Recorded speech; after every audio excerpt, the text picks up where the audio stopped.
2022 അവസാനമായിട്ട് ഒരു സിനിമ ചെയ്തിട്ടുള്ളത്. എനിക്ക് തോന്നുന്നു നീ കോഞ്ഞാച്ച പോലെ ഭയങ്കര കൊമേഴ്ഷ്യലി ശ്രദ്ധിക്കപ്പെട്ടുള്ള ഒരു സിനിമയിലൂടെ വന്നുള്ള ഒരാളാണ്. പിന്നീട് ചെയ്ത സിനിമകളാണെങ്കിലും കഥാപാത്രം സ്ക്രീൻ സ്പേസ് കുറവാണെങ്കിലും കഥാപാത്രം ശ്രദ്ധിക്കപ്പെട്ടിട്ടുണ്ട്. എന്തായിരുന്നു ഈ ഒരു ഗ്യാപ്പ്?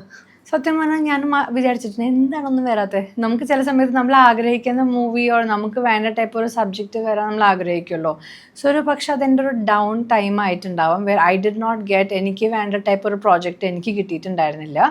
ഞാൻ അതിൻ്റെ നടുക്കിൽ ഞാൻ കംപ്ലീറ്റ് എല്ലാ ടൈമും ഞാൻ ഈവൻസ് ആയിട്ടും ആക്ടിങ്ങിലും വർക്ക്ഷോപ്സ് അറ്റൻഡ് ചെയ്യുന്നതും ഞാൻ എപ്പോഴും ബിസി ആയിട്ടുണ്ടായിരുന്നു. പക്ഷെ അറ്റ് ദ സെയിം ടൈം ഒരു ആക്ട്രസിന് എപ്പോഴും ആക്ട്രസ് ആഗ്രഹിക്കുന്ന ഒരു പ്രോജക്റ്റ് കിട്ടുമ്പോഴാണല്ലോ ആ ഒരു സാറ്റിസ്ഫാക്ഷൻ കിട്ടുക. അപ്പോൾ ഒരു പക്ഷേ ഇപ്പോഴായിരിക്കും അതിൻ്റെ ഒരു റൈറ്റ് ടൈം. നമ്മളിപ്പോൾ എല്ലാ ആക്ടേഴ്സും എല്ലാവർക്കും നമ്മൾ ഈ ഒരു എസ്പെഷ്യലി ഒരു ഇൻഡസ്ട്രിയിൽ ഹൈയും ഉണ്ട് ലോ ഉണ്ട്. നമ്മളെപ്പോഴും പെർസിസ്റ്റൻ്റ് ആയിട്ട് നമ്മൾ കിട്ടും എന്ന് വിചാരിച്ച് മനസ്സിൽ ആഗ്രഹിച്ചിട്ട് അവിടെ ഇരിക്കുക. ചില സമയത്ത് സമയം മോശമാവും. അപ്പോൾ എനിക്ക് തോന്നുന്നു ആ ഒരു 4 years നല്ല പ്രോജക്റ്റ് വരാനുള്ള യോഗം ഉണ്ടായിരുന്നില്ല തോന്നുന്നു. അപ്പം മേ ബി അത് കാരണമായിരിക്കും it was slightly bad for me ആ ഒരു സമയത്ത് മൂവി ഇതിൽ കേട്ടോ. അങ്ങനെ